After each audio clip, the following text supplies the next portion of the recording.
வணக்கம். ஆணவத்தின் ருசி. ஸோ இன்றைக்கி என்ன பார்க்க போகிறோம் அப்படின்னா, ஆணவம்னா எப்படி இருக்கும் அப்படிங்கிறத ருசி பார்க்க போகிறோம். ஸோ அதுக்கு முன்னால் நேற்று ஒரு புதிர் பண்ணியிருந்தோம். ஒரு ராஜா இருக்காங்க, ஒரு தளபதி இருக்காங்க. ஸோ அந்த ராஜா எப்படி தப்பிச்சார் அப்படிங்கிறது இந்த தளபதி முழு கண்ட்ரோலும் எடுத்துக்கிட்டது மாத்திரம் இல்லை, இந்த ராஜாவை எதையுமே செய்ய விடாமல் அமைதியாகவே இருக்க விடாமல் என்ன பண்ணுறாருன்னா, ஏதாவது ஒரு விஷயத்தை அவர்கிட்ட சொல்லிக்கிட்டே இருக்கார். ஸோ இதில் இருந்து எப்படி அந்த ராஜா தப்பிக்கிறாரு அப்படிங்கிறதான் புதிர் பண்ணியிருந்தோம்.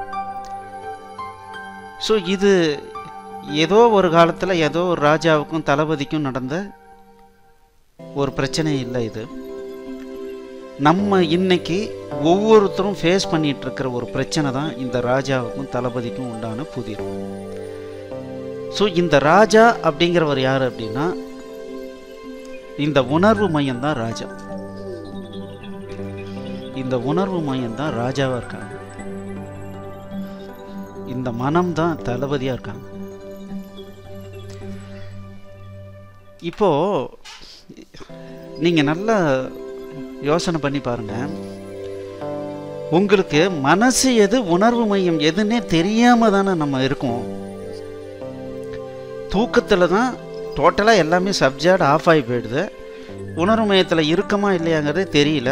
மறுபடியும் மைண்டு எப்போ நம்ம விழிச்சு எந்திரிக்கிறோமோ உடனே என்ன ஆகுது அப்படின்னா, ஏதாவது எண்ணங்கள் வந்துக்கிட்டே இருக்க ஆரம்பிச்சிடுது. ஸோ இந்த மனம் அப்படிங்கிறவர் என்ன பண்ணுறாருன்னா, எண்ணங்களை உற்பத்தி பண்ணிக்கிட்டே இருக்காரு. இப்போது சார், மனசு எண்ணங்களை உற்பத்தி பண்ணுச்சா, உணர்வு மையம் உற்பத்தி பண்ணுச்சா, நான் திங்க் பண்ணுறேனே இது யார், நான் மனமாக திங்க் பண்ணுறேன்னா உணர்வு மையமாக திங்க் பண்ணுறேன்னா, இந்த டிஃபரன்சியேஷனே நம்மளால் பண்ண முடியாத அளவுக்கு தான் ஒவ்வொருத்தரும் இருக்கேன். இப்போ நம்ம சொல்லுவோம், நான் தானே சிந்திக்கிறேன், இதில் என்ன உணர்வு மையம் எங்கே இருக்குது, மனம் எங்கே இருக்குது? அதுதாங்க இந்த மனசனுடைய வேலை. நாம் யாருங்கிறதையே மறக்கடிச்சு எண்ணங்களால் நம்மளை சூழல வச்சுக்கிட்டே இருக்கு. ஸோ இதை நம்ம அனுபவபூர்வமாக நம்ம உணரணும். அதுக்காக இப்போ நான் உங்களுக்கு ஒரு சின்ன ப்ராக்டிஸ் சொல்லி கொடுக்குறேன். அந்த ப்ராக்டிஸை இன்றைக்கி பண்ணுறது தான் உங்களுடைய வேலை. ஸோ என்ன பண்ணணும்னா, கண்ணை மூடிக்கணும். கண்ணை மூடிட்ட உடனே எண்ணங்கள் வர ஆரம்பிச்சிடும். இந்த எண்ணங்களை ரெண்டு விதமாக உங்களால் கிளாசிஃபை பண்ண முடியுதான்னு நீங்கள் பாருங்கள்.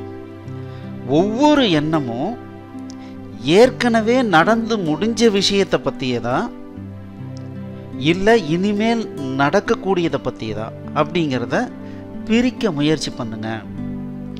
ஒரு சின்ன எக்ஸாம்பிள் பார்த்தீங்கன்னா, ஆமாம் இப்படி கண்ணை மூடிட்டு உக்காந்துக்கிட்டா டைம் வேஸ்ட் இல்லையா அப்படின்னு மனசு சொன்னிச்சுன்னா அது ஃப்யூச்சர். அது என்ன சொல்லுது அப்படின்னா, நீங்கள் உக்காந்துருக்கிறது வேஸ்ட்டு, போய் வேறு ஏதாவது வேலையை பார்த்தீங்கன்னா உனக்கு நல்லது நடக்கும் அப்படிங்கிறத இன்டைரக்டாக உணர்த்துது.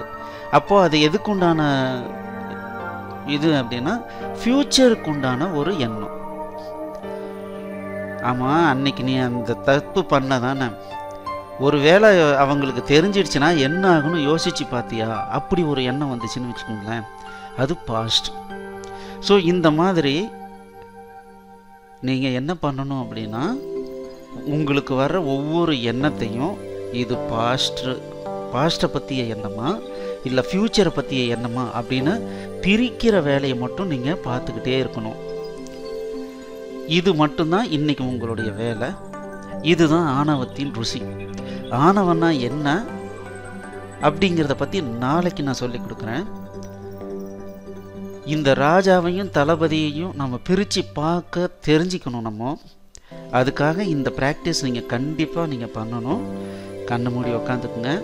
டைமை பற்றியெல்லாம் கன்சிடர் பண்ணாதீங்க. 5 நிமிஷம் ஆச்சான்ற எண்ணம் வந்துக்கிட்டே இருக்கும். அது என்ன அர்த்தம்? அப்போ ஃப்யூச்சரை பற்றி திங்க் பண்ணுறோன்னு அர்த்தம். நான் என்ன சொல்கிறேன், படுத்தோம்னா 8 மணி நேரம் நல்லா தூங்குறோம். அந்த 8 மணி நேரம் நல்லா எதை பற்றியும் கவலைப்படாமல் படுத்துருக்கோமே, ஒரு 5 நிமிஷம் கண்ணை மூடி இந்த தாட் பாஸ்டினுடையதா இல்லை ஃப்யூச்சர்னுடையதான்னு அனலைஸ் பண்ணுறதுல என்ன உங்களுக்கு நஷ்டம் ஆகிட போகுது? ஆனால் அந்த மனசு விடாது. இப்படி உக்காந்து இருக்கிறதுனால உனக்கு என்ன லாபம்னு சொல்லு, என்ன பைத்தியகாரத்தமாக இருக்குது அப்படின்னு சொல்லும். ஆனால் இது ஒரு வேஸ்ட்டுன்னு நீங்கள் முடிவு பண்ணிக்கிங்க. நீங்கள் 5 நிமிஷம் உட்காருங்க, நான் டைமை வேஸ்ட் பண்ண போகிறேன் அப்படின்னு மைண்டுக்கிட்ட சொல்லுங்கள். உட்காருங்க. ஒவ்வொரு தாட்டையும் அது பாஸ்ட்டாக இல்லை ஃப்யூச்சரான்றதை திங்க் பண்ணுங்கள். மீதியை நாளைக்கு பார்க்கலாம்.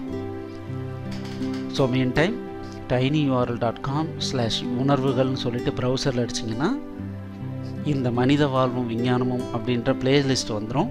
அதில் கண்டிப்பாக சப்ஸ்கிரைப் பண்ணிக்கோங்க. உங்களுக்கு பிடிச்சிருந்ததுன்னா லைக் பண்ணுங்கள், உங்கள் நண்பர்களுக்கும் ஷேர் பண்ணுங்கள், குறிப்பாக உங்களுடைய கமெண்ட்டை எழுதுங்க. நன்றி.